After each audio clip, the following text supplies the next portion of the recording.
I thought we'd get out into nature for this one, and I could make a video showing how I select the right ND filter for my Mini 3 Pro drone and just to properly expose my videos, because it's a little trickier than it first appears.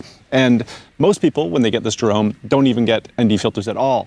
They don't think about it or don't know about it, or anything can happen. But essentially, if you don't have ND filters, you're not going to be very happy with your footage, in my opinion. But once you've got the filters, now you've got a bunch of filters with different options and you don't know which one to use. And this is a really simple way that has worked for me on how to choose the right ND filter. And I think it'll work for you. I'll first tell you a couple rules that you can kind of live by to help make these decisions for yourself, and then stick around because I'll actually show you how to do it. And real time, I'm going to record my drone screen and all that so you can see for yourself. And I want to show you how important this is and how to maybe break a rule that will help you get cleaner images in the end. Because I do something that's, I think, technically wrong, but I swear it works, and we'll actually do a test shot on that so we can compare for ourselves.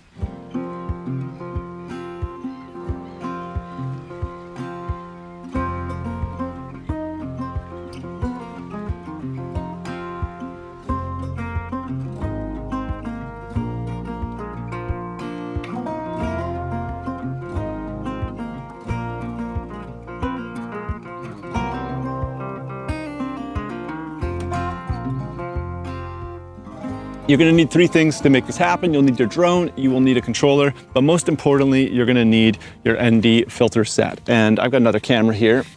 Let's get that rolling. So I went with this K&F Concept brand of ND filters. There's a link down below in the description for that. Here, I'll open it up so you can see them. Pretty little things. They're kind of cool.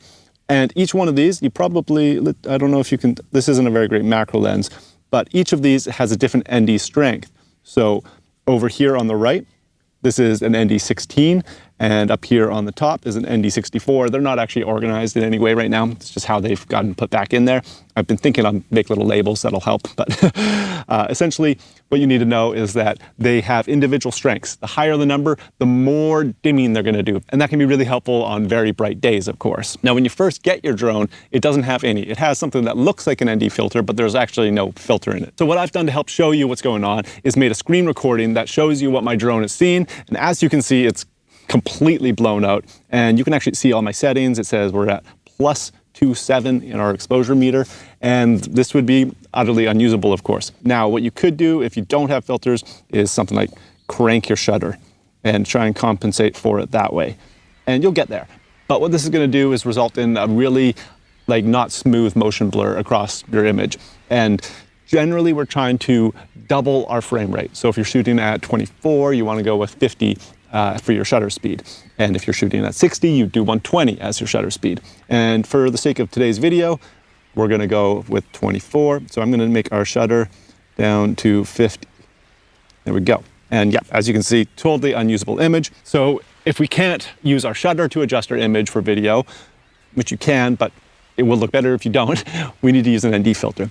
Now, how do we choose the right ND filter? The first thing you're going to want to do is exactly what I've got, is set up your camera pointing out at what you want to see. And this is where it's really important. You want to point it roughly at what you're going to be filming. Because if I turn this around right now, so now it's pointing out at this dark forest behind me, we are not very overexposed anymore. It looks kind of good. So for this setting, we don't need an ND filter. But for that setting, we really need an ND filter. So first rule is aim your drone at what you're actually going to film. But the second rule is a little bit of a contradiction, and that is overexpose. I think people might disagree with me on this, but with the Mini 3 Pro in particular, I really think it looks better if you overexpose slightly and then bring down the image in post versus if you underexpose and then bring it up in post, because it's just really noisy. And the noise sucks. That's my only gripe with this drone, is that it's a little noisy and that noise doesn't look great, in my opinion. So you got to kind of nail this. And I would rather be a little tiny bright and less noisy and deal with that in the edit if I had to. And in reality, it's not easy to change these in a working environment, because once you've thrown it on there and then launched it and waited for your satellites to connect and all that, bringing it back down just to swap a filter, it kind of is a buzzkill. You want to just be filming. So getting this right, it takes some practice. So let's start that off. And again, we're keeping in mind what we're gonna film. Today, I wanna film this beautiful ocean, of course, but I also wanna do some top down of the beach and the water. And in my opinion, I think that's gonna look way darker than what we're seeing right now, because I'm pointing up at the sky, way more light up there than when our camera's pointing down. So I'm gonna take a guess here and start with our ND64, see what that looks like. These just pop on and off if you're not familiar, very easy. Okay, let's see how it's looking. So now I can just look on my drone monitor and see we are one stop overexposed still, but we've got a very dynamic image here. You know, it's very dark in the shade on the beach, very bright up there. I bet this would actually be great. Let's try it. Let's fly up and see. I bet it's gonna be a little overexposed when we're out of the shade and we're looking like out of that view. But when I point the camera down at the water, I bet we will not be overexposed anymore. We might even be a little dark still. Okay, so as you can see, I am heading out above the water here and we are bright. But honestly, I think it looks pretty good. So far, so good. Now here's another tip. Zebras are very handy. So now I've turned on zebras and we can see where we're overexposed. And in reality, it's just in those clouds there a little bit. We're not doing so bad. It's for plus 1.7 overexposed according to our little metering here. That's not gonna be the end of the world. Now, if this was our only shot, yeah, maybe if we came down a little bit, we'd be better off. That seems likely. But if we're up there running around filming all sorts of things, well, what if I turn away from that bright spot? It's bright everywhere. Even worse over here. So that image, you know, maybe we'd want to go down, but then again, our trees would get really dark. And now let me show you what I was talking about. If I aim down, we're gonna have to get away from the water here. Okay, look at that. We're actually underexposed. Just looking down, right like that. Even though we kind of nailed it out there, pretty close, maybe a little bright, we're actually underexposed for this shot. So what I'm saying is that there isn't really a one ND setting that's going to nail everything you want to shoot while you're up there. So you can either bring it in and change your ND all the time kind of thing, just based on each shot that you need to tick off, and that is probably going to give you the best results. Or if you want to just kind of be okay with needing to workshop it a little in the edit, I aim a little high, just like we did, and then go from there. And just kind of deal with this being a little over, because I would now bump up our ISO a notch to 200 there. We're looking good. And in my experience, you can bump it to 200 without it getting too noisy on the Mini 3 Pro. 400, which is our next stop, starts looking noisy. Not on such a bright source, but if I go further out, let's see how it looks.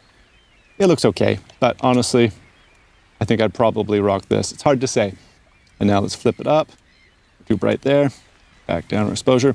Honestly, ND64 for this day, a pretty good win. I think we did well.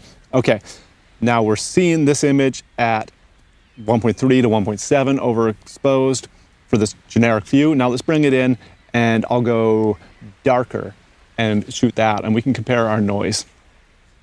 If I can, now that I think about it, our next ND is ND1000, which is really dark. That won't be a very good example. So the example I'll do instead is pretending we had another ND that was like ND100 or something, and go to, there we go, let's do this one. Okay, we've just upped our shutter as if we had an ND. So I don't recommend using this to adjust your exposure very much. You can get away with some, but in general, an ND is going to do a better job. And our exposure is perfect. Image does look pretty good, honestly. But that depends. Is our focus the sky, which looks fantastic, or the water? And now look at the water. It's a black hole. So if I come back towards the shore and do like this kind of shot again, I think it's probably going to look pretty bad. It's probably going to be pretty noisy. And we can bump up our ISO again, and that already looks quite noisy in comparison to me. Just like look at the trees, it's looking bad. Go to ND400. Yeah, not great. Not great at all, in my opinion. I think for most cases, you're better off letting things be a little too bright and then bringing it down in post versus trying to just get it exact and then your next shot's ruined, you know? So shooting just above gives you a little more flexibility to keep flying, keep getting shots, and I think you're gonna be happy with those anyways. So That's my 2 cents. If you really need to nail each and every shot, really matters, this project, then yeah, of course, get it, by all means, spend as much time as you need, fly it in, change the ND for that shot, fly it out. Hope the lighting doesn't change while you're doing that, because that also happens.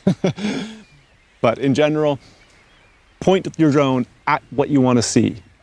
Select an ND and monitor that before you take off. And if you need to, just overexpose just a little bit before you go out, and I think you're going to have pretty good results. Again, if you want to get this ND filter, which I've been totally happy with, K&F, there's a link in the description for those. No complaints. They've been great. Let me know if you've been doing something similar, or if you have any other tips and tricks that could help make a difference, because I would love this to go smoother and me to get my choice right more often as well. So if you have any tips, leave them down below in the comments. And yeah, thanks for watching. We'll see you in the next one.